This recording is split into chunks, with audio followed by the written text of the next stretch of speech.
Essa é uma iniciativa da Escola do Parlamento e da Câmara Municipal de São Paulo. Você está vendo hoje aqui o Princípios Gerais da Democracia com o professor Humberto Dantas.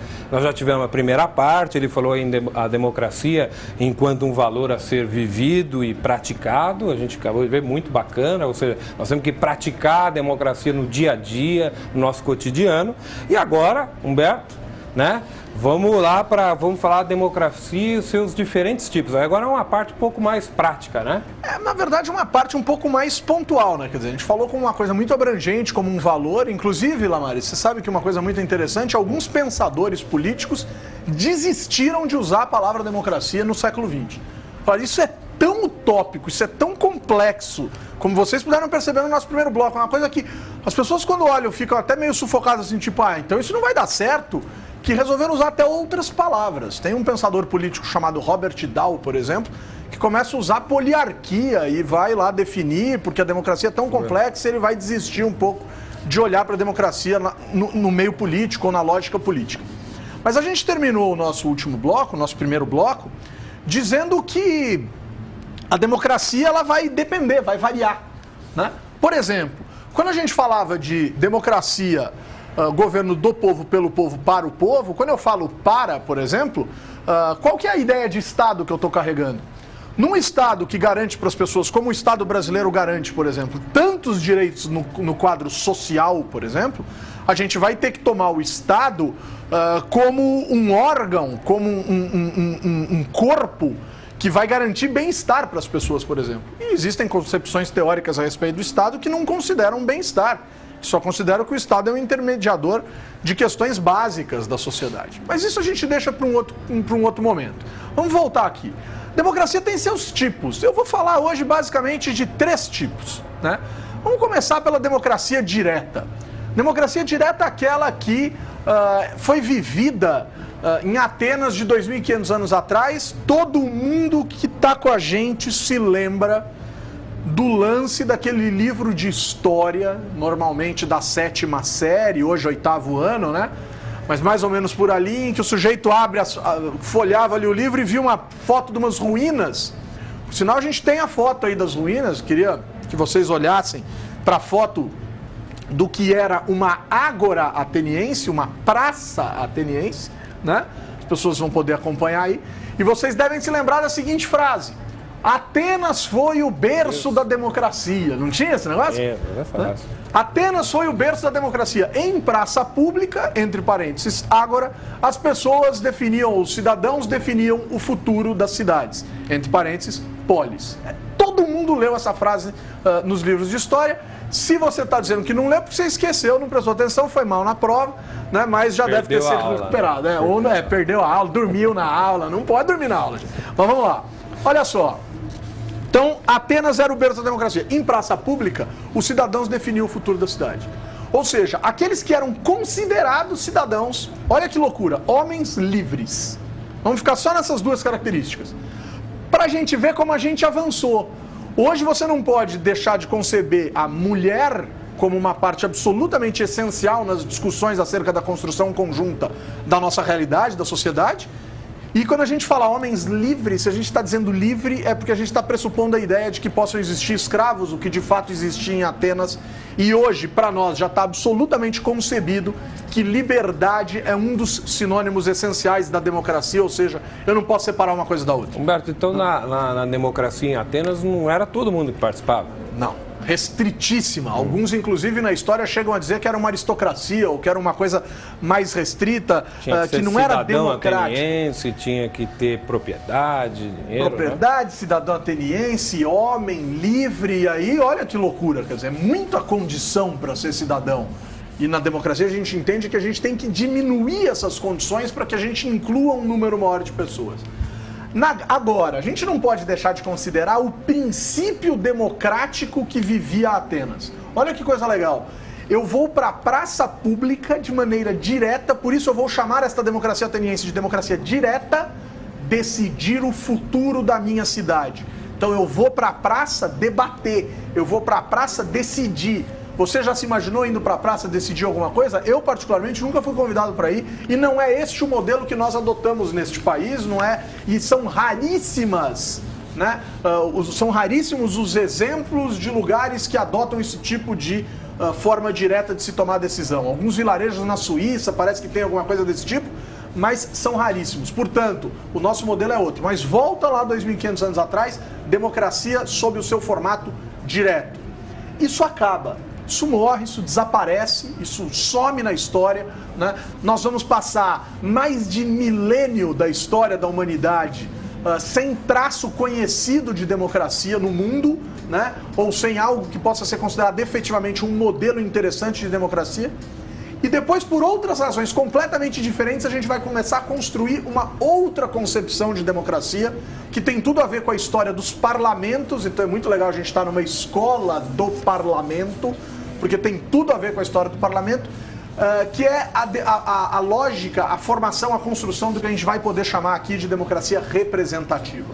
Ela não tem ligação com a lógica da democracia direta. A lógica da democracia direta é uma lógica de pertencimento, de esta cidade é minha, eu sou parte dela, eu preciso construí-la.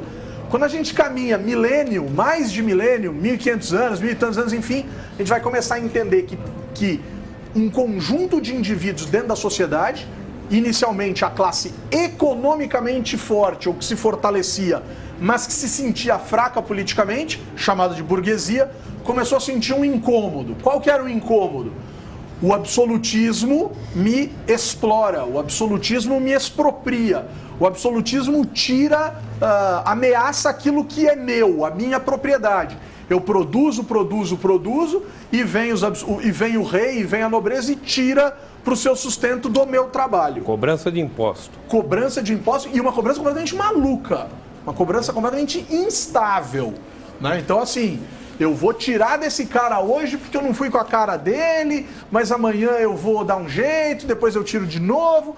Enfim, uma coisa completamente louca. Então, essa burguesia começa a perceber, começa a querer cobrar a seguinte história: eu preciso de estabilidade. Qualquer pessoa que conhece o sistema capitalista sabe que se ele não for estável, nada funciona. E o que eu preciso para tornar um sistema estável? Regras claras e praticadas, né? Como diz o filósofo do futebol aí, né?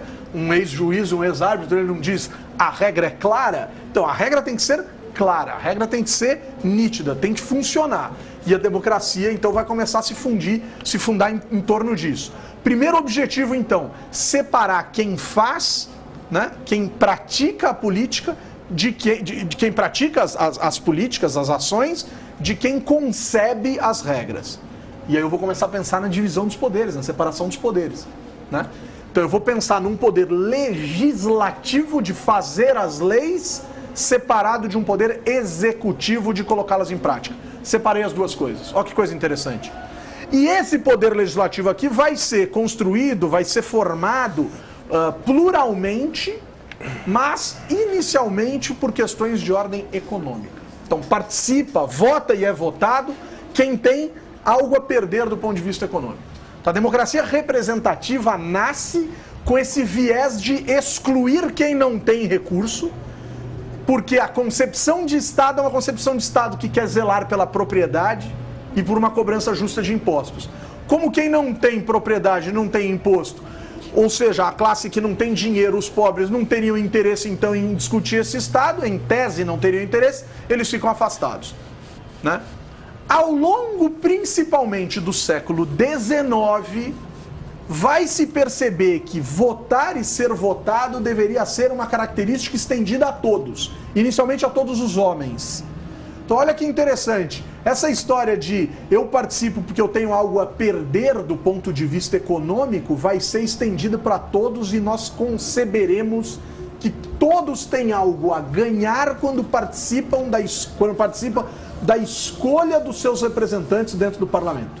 Depois eu vou criando modelos diferentes, que também vai permitir que se eleja o executivo, etc. A gente vai pensar em parlamentarismos que não sejam exatamente monarquias, podem ser repúblicas. Não é o nosso objetivo aqui falar em formas de governo, mas veja só, o nosso lance é mais a democracia. Então, nasce um sistema pautado num interesse econômico de fazer representar os interesses da sociedade ou de uma parcela da sociedade e depois a gente estende isso. Posso chamar de democracia universal, essa é a ideia. Na verdade, a gente vai poder chamar de democracia representativa. Vai universalizar a participação dos homens no século XIX, vai terminar o século XIX se questionando, o mundo se questionando, puxa, mas por que a mulher também não pode? E no século XX, com raros exemplos no século XIX, no século XX a gente vai ver uma explosão de países que se consideram democráticos ou que perseguem a democracia como um valor na política, oferecendo o voto para a mulher. E aí a gente vai falar no sufrágio universal. Sufragar, escolher, universal, aberto a todos, a possibilidade ampla de escolha. Olha que coisa maravilhosa. Então, o sufrágio universal, a escolha de todos, né? E aí a gente vai dizer que este conceito, o conceito de sufrágio universal, é a base, é o elemento essencial para aquilo que nós entenderemos como democracia representativa moderna. A democracia representativa nasce pautada naquela ideia do econômico, a burguesia fazendo pressão para conseguir diminuir o poder absolutista, o poder dos reis, e a gente vai entrar no século XX pensando em democracias representativas modernas, aquela que inclui todos. Então, ter dinheiro ou não ter, ser homem ou ser mulher, ser rico ou ser pobre, ser proprietário ou não ser proprietário, isso não importa, todos terão direito de votar e nós viveremos sobre um valor fundamental que é o valor de um cidadão, um indivíduo, um voto, um valor, todos terão o mesmo peso, talvez o único ou um dos únicos momentos na sociedade em que todo mundo tem rigorosamente o mesmo peso diante das suas escolhas políticas, ou seja, diante das urnas. Essa é a democracia representativa, que não vive apenas de... Não vive apenas do quê? Não vive apenas desta escolha universal, vive de outros fundamentos essenciais. Liberdade de associação, liberdade de expressão. Eu preciso ter garantida a minha liberdade de me expressar, de me associar com quem pensa como eu, né? De oferecer ou buscar apoio político para aqueles com os quais eu concordo, liberdade de imprensa, liberdade de buscas de fontes alternativas de informação, né? Então são questões fundamentais. Data pré-determinada para a eleição acontecer, órgão neutro que garanta a realização das eleições, aqui seria no caso a Justiça Eleitoral, a despeito de termos ou não ressalvas, mas é a lógica da Justiça Eleitoral, né? Que esta justiça ofereça, garanta que os vencedores, num sistema idôneo, numa eleição limpa, tomem posse e governem. Então, essas são as questões fundamentais. Mas tem um grande problema. Essa democracia representativa moderna, que nos movimenta, que nos tira de casa, que nos leva às urnas, que faz com que a gente escolha os nossos representantes no mundo inteiro, ou em boa parte dos países do mundo, ou pelo menos naqueles que se dizem democráticos, essa democracia está em crise. Olha que interessante, o Brasil, em relação ao sufrágio universal, a escolha de todos, é um dos países que tem a maior abertura possível para o sufrágio. Mulheres a partir de 1932, analfabetos a partir de 1985, jovens de 16 e 17 anos, a gente não enche os dedos das duas mãos com a quantidade de países que permite o voto do menor de 18 anos. O Brasil permite o voto do menor de 16 e de 17 anos, né? Do indivíduo, do sujeito, do menino e da menina de 16 e 17 anos. Então olha o tamanho da universalização das escolhas que nós fizemos nesse país, mas eu posso afirmar para você, a democracia representativa está em crise. Peraí, Humberto, você estava indo bem, estava animado, explicando para a gente como é que funciona a democracia, mas aí no final você mostrou uma descrença na democracia. Um desânimo. Tem alguma alternativa para isso? Então, olha que legal. Tem uma alternativa, tem um modelo de democracia que passa a ser concebido como uma alternativa. Então, a democracia representativa moderna entra em crise no mundo, as pessoas não enxergam mais nos seus representantes pessoas que efetivamente os representem, tem dificuldade no que diz respeito às decisões que são tomadas pela classe política e tem sim uma alternativa. Mas eu sinto, quem controla aqui é você, mas eu sinto que a gente vai ter que pular para o próximo bloco, ou não? A democracia não permite a gente continuar tanto tempo assim, mas democraticamente, porque foi combinado, né? Nós aqui já fizemos o primeiro bloco, o segundo bloco terminou agora, nós vamos voltar nessa questão. Vamos fazer um intervalinho e depois vamos voltar aqui também na educação e a participação como pilares da democracia. Até daqui a pouco.